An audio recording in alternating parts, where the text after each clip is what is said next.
You're talking about memories, the ground of the matrix for identity, and now it can be impaired, eliminated, taken the emotional charge off, altered, or moved, created falsely. So who are we then?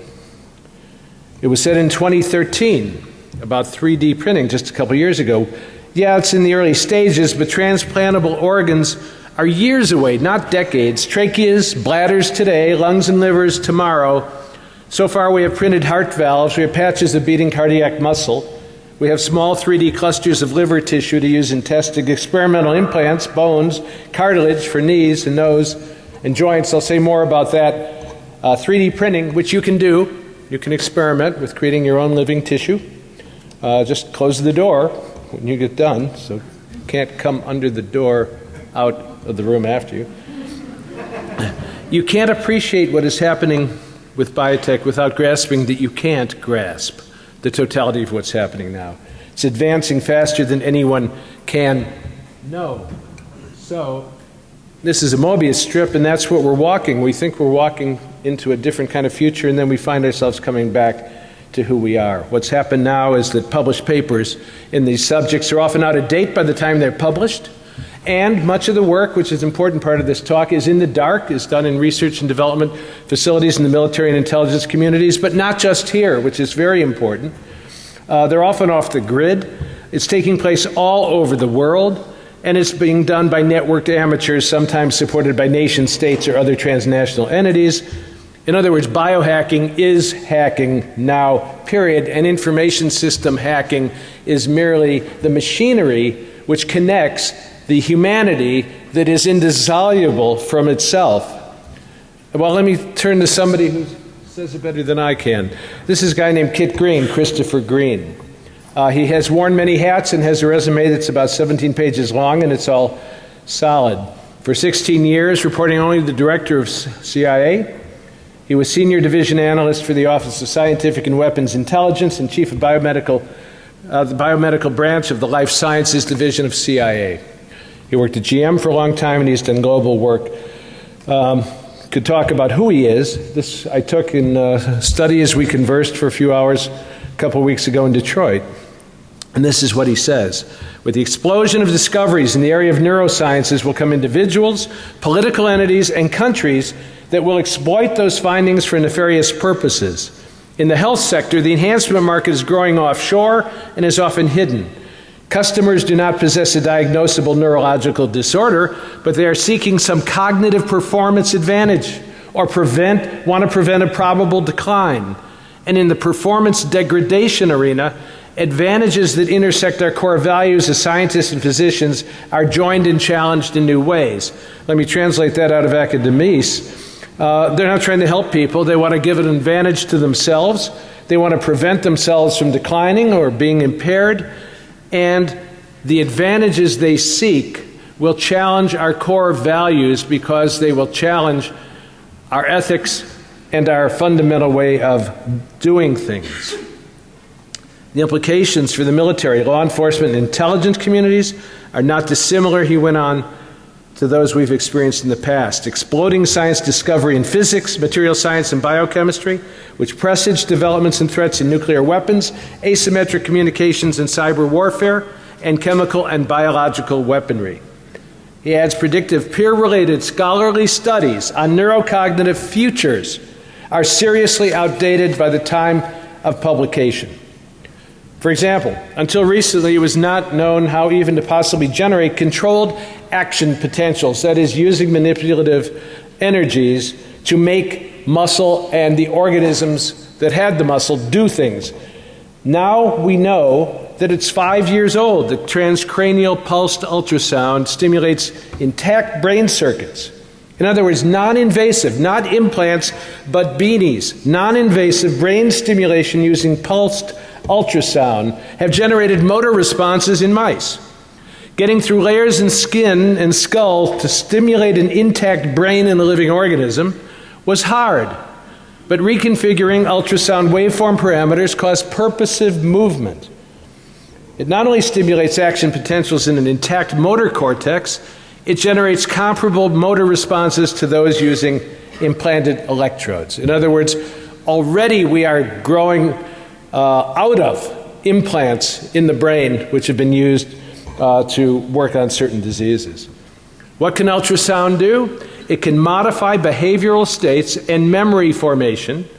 It can manipulate brain function and stimulate the production of brain-derived neurotrophic factor, BDNF, in the hippocampus to increase brain plasticity. What does that mean? Increasing brain plasticity means we can use pulsed ultrasound to enhance the ability of the brain to respond with elasticity and resilience to the inputs fed into it and to the sensory input and cognitive inputs that challenge it to make sense of the world around it. And it could eliminate memories. Where will it show up in the lives of young hackers? First, probably in gaming. Gamers will, I don't know when, but they will be able to download information and experiences while encoding them into the brain using ultrasound. That could lead to creativity hats. Creativity hats already exist in a way. They're merely taking the pulsed ultrasound I just described and putting them in hats and putting them on your brain and enhancing the ability of your brain to respond to life and to focus, to be highly focused. So why is it important for the military? Because a focused soldier is the most important soldier of all, one who is totally, intransitively attentive to the task at hand. So the means to detect, record, analyze, modulate, and insert brain signals is moving faster than we can grasp. How can we even guess which applications will be pursued by all of the various organizations in this country and others, depending on their ultimate goals and interests, which may be for good and may be for evil? Okay. Tim Thomas wrote, he's a member of a think tank I know, he wrote a long time ago, 1998, last century, in Parameters. The bottom line, he said, is that the human body, much like a computer, contains myriad data processors. They include, but are not limited to, the chemical electrical activity of the brain, the heart, and the peripheral nervous system. The signals sent from the cortex region of the brain to other parts of the body, the tiny hair cells in the ear that process auditory signals, and the light-sensitive retina and cornea of the eye that process visual acuity. We are on the threshold, he said, of an era in which these data processors in the human body will be manipulated or debilitated. In other words, this is serious stuff, and a serious threat potential exists.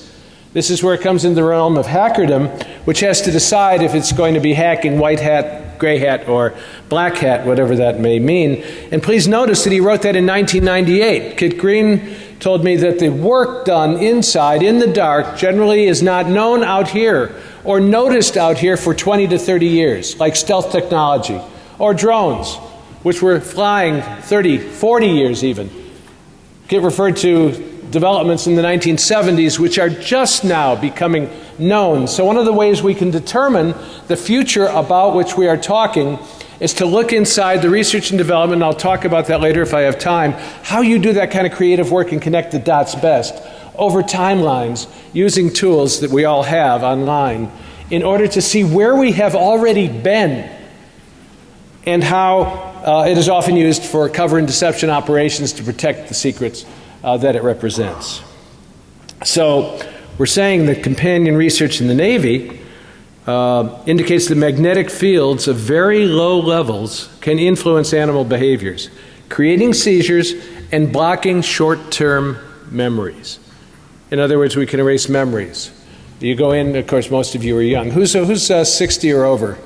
Raise your hand. Okay, so you had a colonoscopy, right? Okay. So they gave you Versed, right?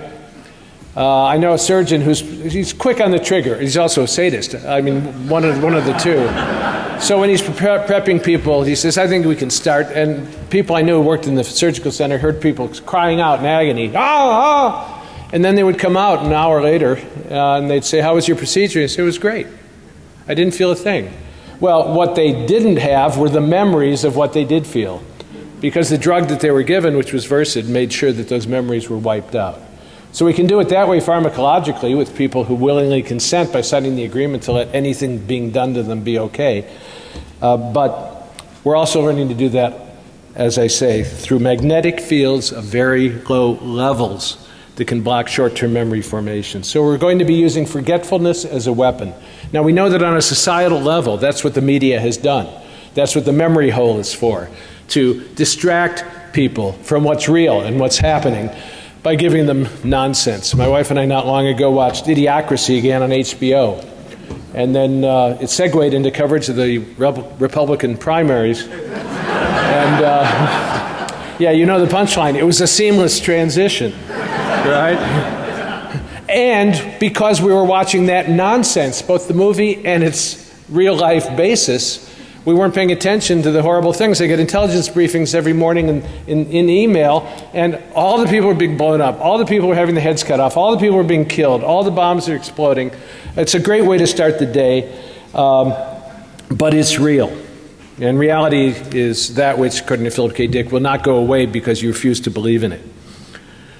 So, all emerging technologies that we're starting to discuss are hazards in two ways. They can go horribly wrong, or there can be unforeseen consequences even when they go right. Bad intentions, remember, often drive innovation and application. We developed the atom bomb in the 1940s to use on Germany and stop Hitler, but when Germany went down, we had the bomb, so we had to use it, so we used it on Japan.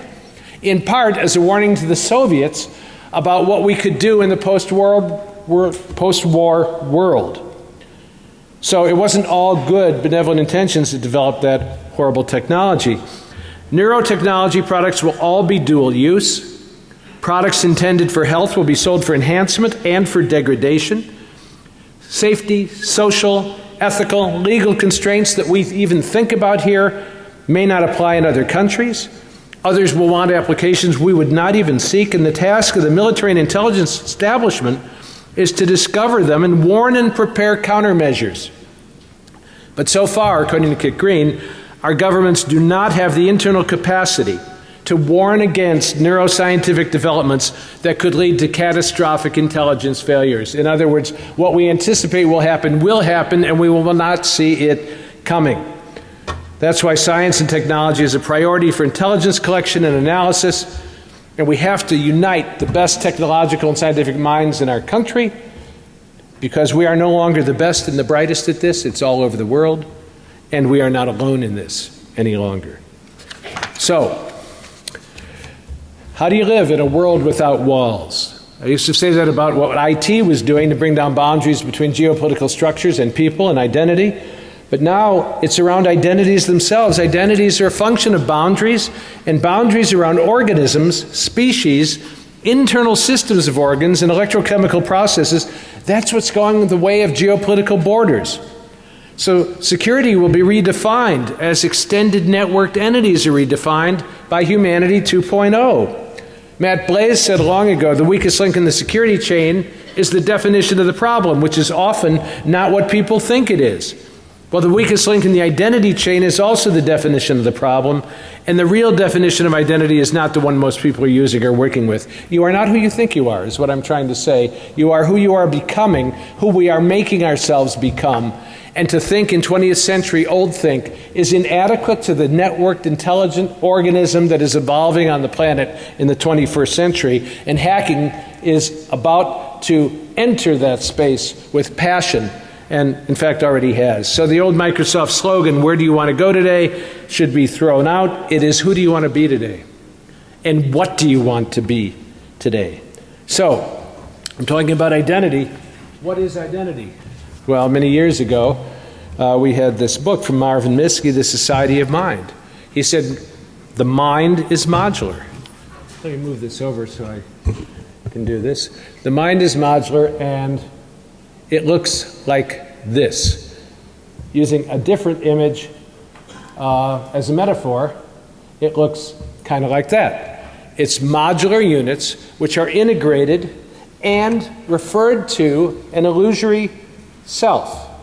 Each mind is made up of smaller processes, he wrote, called agents. We join them in societies or networks, the society of mind that leads to true intelligence. It also leads to a sense of self, and this